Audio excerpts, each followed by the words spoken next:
धर्मादाय आयुक्त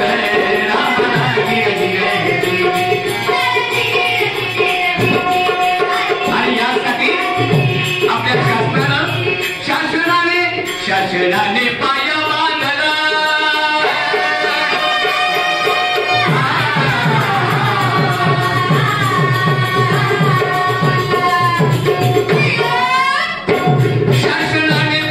बांधला रुग्णसेवेला देऊन प्राधान्याला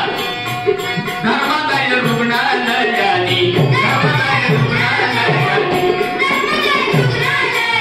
अहो त्यावरही कळस चढवणी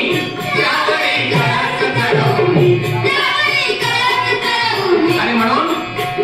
काही पावले चालावी रुग्णांनी काही पावले चालावी रुग्णांनी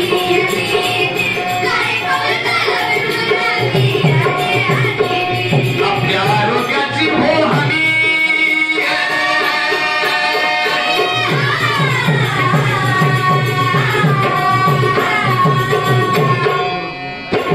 आपल्या आरोग्याची हो हमी देतोय आम्ही आपल्या आरोग्याची हो हमी देतोय। साहित्य असं निर्माण करायला लागलं ब्रह्मोस सारखं की ते एक्सपोर्ट व्हायला लागलं की ज्या भारताला एक एक स्क्रू इम्पोर्ट करण्याची सवय होती। हा त्याला भौतिक बळ पण माणसाच्या मनामध्ये इतरांच्या बद्दल सेवाभाव निर्माण करणं हा करायला 22 वर्ष लागणार नाही तर 47 ते 22 वर्ष राहिले तो खूप वेगाने होऊ शकतो अशा कार्यक्रमामध्ये एकाने दुसऱ्याला बघत माझ्या खिशात 5 रुपये आहेत ना ते 2 रुपये तुला घे आणि त्यात सरकारी कर्मचाऱ्यांचा आपल्याला काय आपल्याला नोकरी दिली तेवढी करायची त्यातून जर ते बाहेर पडले मला कालचं उदाहरण आठवतं की मुंबईमध्ये एक हॉस्पिटल एरिया आहे परंपरागत जिथे केईएम हॉस्पिटल येतं वाडिया येतं टाटा येतं सगळ्यात महत्त्वाचं त्यानंतर नव्याने लालबागच्या राजाने खूप लालबागच्या राजाच्या मंडळीने खूप सुंदर हॉस्पिटल उभं केलं ते येतं असं सगळे हॉस्पिटल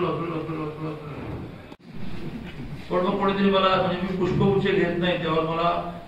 मोठ्या प्रमाणावर पुष्पगुच्छ करणारा जो समाज आहे म्हणजे माळी समाज त्याचं ऑब्जेक्शन आलं म्हणून तुम्ही तर एक पुष्पगुच्छ वापरा पण माझं बघून अनेक मंत्र्यांनी सुरू केलं की पुष्पगुच्छ आम्ही घेणार नाही पायावर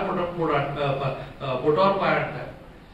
पोटावर पाय वगैरे आणत नाही याला कॉम्पेन्सेट करू ना लग्न समारंभामध्ये सजावटीला फुलं जास्त वापरा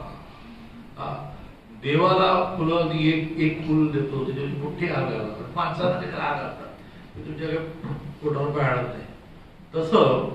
आता मी जर म्हटलं की मोठ्या प्रमाणावर बाहेरचं खाणं बंद करा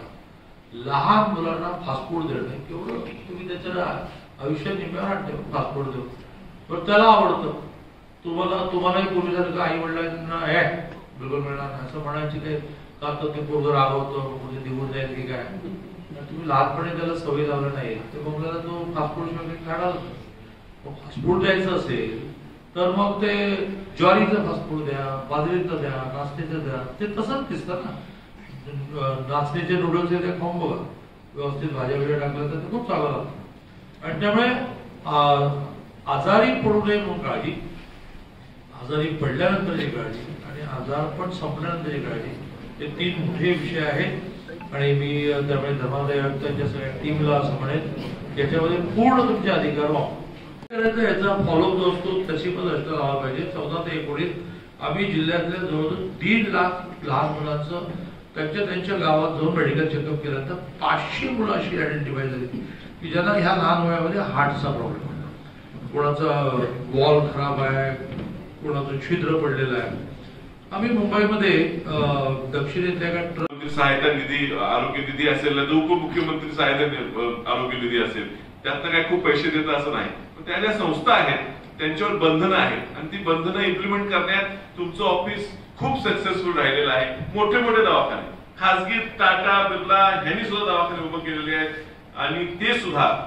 चांगली सेवा उपलब्ध करून देतात त्यानंतर शिक्षण संस्था आमची भारतीय असेल नाहीतर डी.वाय. पाटील संस्था असेल एमजीएम असेल ह्या संस्थांनी सुद्धा जे दवाखाने उभे केलेले आहेत त्या दवाखान्यात सुद्धा सुविधा मिळते ती तुमच्या मिळते त्यामुळे आता तुम्हीच ह्या क्षेत्रात थोडं लक्ष द्यायला सुरू केले आहे त्यासाठी कलोती साहेबांचा आपण निश्चितच आहे आपण अभिनंदन आपल्या सगळ्यांच्या वतीनं आपण मानतो।